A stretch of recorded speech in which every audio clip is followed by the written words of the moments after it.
listen to Ugandans' demand. As there is elections in US and is respected, we want as well to respect our elections in Uganda. That's the only way we can develop democracy, by periodically going and listen, and Ugandans choose their leaders, not selection as Museveni does in Uganda. Even MPs are selected, but they decorate it, paint it with the word that there were general elections. There was no elections in January 15th, 2026. This gone because we won the elections, but Museveni went to the extent even choosing a local mayor, selecting a local mayor, and they leave the decision of the people. And we Ugandans, we say no, this will not happen. And we are demanding the funders of this dictator, UK, Europe, and US, to stop sending money, to stop training his army, because you are just enabling him to kill us, to maim us, to feed us to the tigers, to the crocodiles. He has farms which, end up being fed with Ugandans who are in prison. And now other Ugandans who are not killed that day, they are the people who are growing all the beans and and all foods which he sells in Mozambique, in Zambia. All this food is being grown by prisoners, and they are being exported. Again, they are the same prisoners who are herding his cattle, which he exports to Egypt.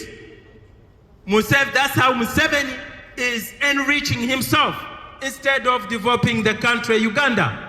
So our demand is, as my colleague said earlier, do not sanction the country Uganda, but we want those targeted sanctions.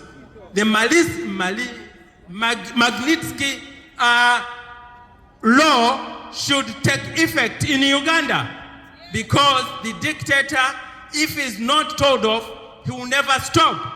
And this dictator is not a threat only to Uganda, but is a threat to Great Lakes, to to Eastern Uganda, to Eastern Africa, and the whole of Africa. This man is going to be a menace, because he has that private army, the M23. Ugandans are being warned, if you don't behave, M23 is on standby. And the past elections, we saw it, we experienced it. People up to now are in prison. They haven't committed no crime, but by the virtue that they went and exercised their democratic right of electing a president they feel who will lead them, not a ruler, General Museveni, who has destroyed the country. There is no infrastructure in Uganda. Hospitals are down, roads are down, bridges are down, which pre-colonial days. So Uganda Museveni has actually taken it back to Stone Age. Museveni has taken Uganda to Stone Age. So we say no to Museveni. We say no to funding a dictator by US. No funding a dictator to Uganda. People power. Our power. Our power. People power. Another issue, because the diaspora was very important in the past elections. We are the people who funded the election. We are the people who funded NUP, but he's turning out and say, oh, NUP is being funded by CIA. But in fact, he's just playing games that he wants to bring a law which says that Ugandans who are outside and you are involved in, you are challenging the policies of Uganda, challenging the policies of Uganda means if you are not following Museveni's orders, then you are you are going to lose your citizenship. And that is why he's coming out with this law, with this bill. Is very soon, I think it's being tabled this month in the parliament, or today, or tomorrow. Yeah, in the parliament. Yeah, I think it's today, yeah. It's being tabled today that all of us, we are going to be foreigners. And if I sent money to look after my uncle, whoever we sick, just get £100 from me, he has to go to the minister. Just imagine creating this Mao Zedong's bureaucracy.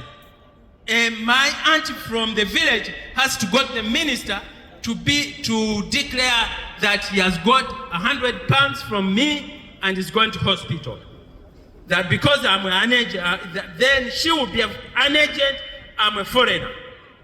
We say no. Ugandans, all of you who are there when the diaspora, please come out and fight this dictator, fight this inhuman law.